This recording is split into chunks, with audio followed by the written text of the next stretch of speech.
So this is removing an oil seal. It goes in transmission over there behind the shaft. So first thing first, support your car, remove the tire, 32 mil, remove the axle shaft, nut,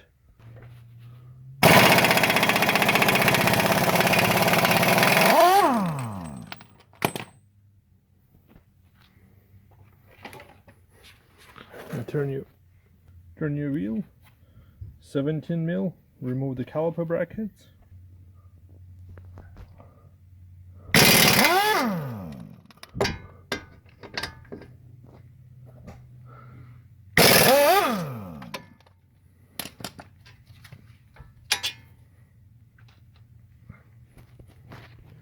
turn your wheel the other way. Now with a 14 mil, remove the nut.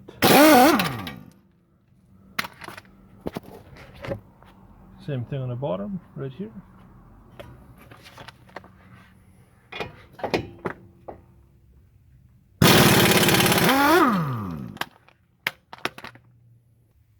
Support your caliper.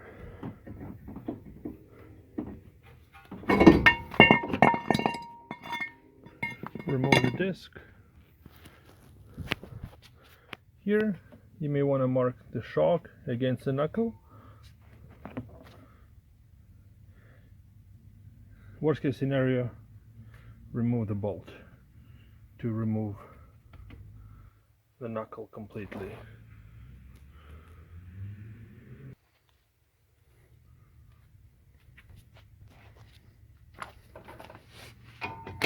Remove the bolt.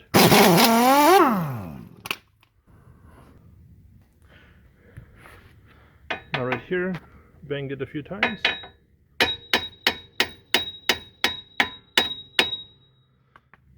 This comes out.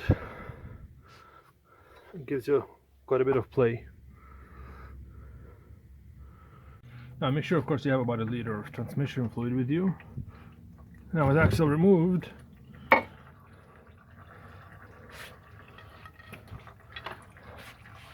have good access to your prize. The damn seal right here.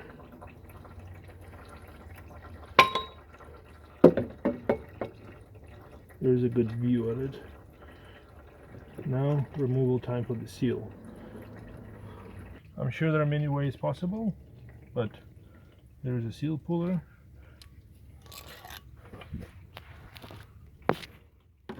Usually the easiest way is to use proper tools.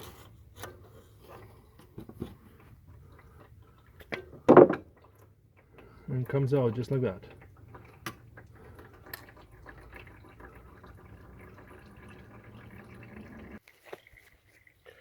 Take your seal, grease up the outside, put it in, and drive it in.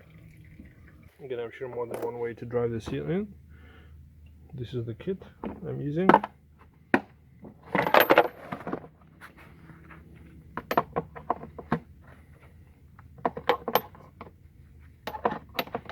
Just a seal driver.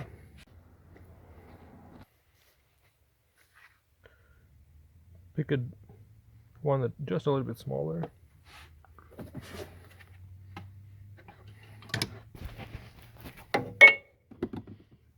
Set it on your seal and drive it with a hammer. With light taps. At first, of course, set it by hand and just lightly tap it. There's the seal in. Grease this spot with transmission fluid so you don't burn up the seal fresh, you don't damage it putting it on, and start reassembling. Putting the shaft in, usually align it as much as you can and then tap it in like this until you feel it seat. You'll know it's set where you can't pull it out again.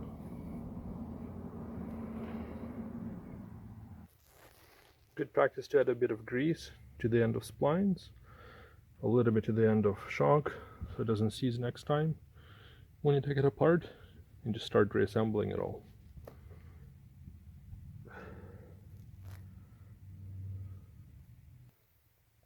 Once your knuckle is in,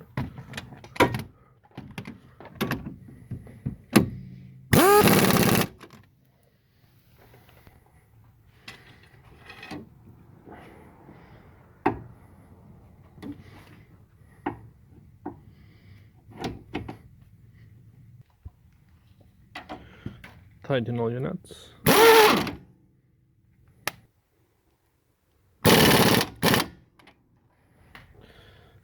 The only important torque here, to me, is the axle shaft. You need to set it to 202 foot-pounds according to Mazda specifications. Everything else is just tighten until it's done. So just reassembly, reconnect your ABS sensor, and you're done. Hope it helps somebody.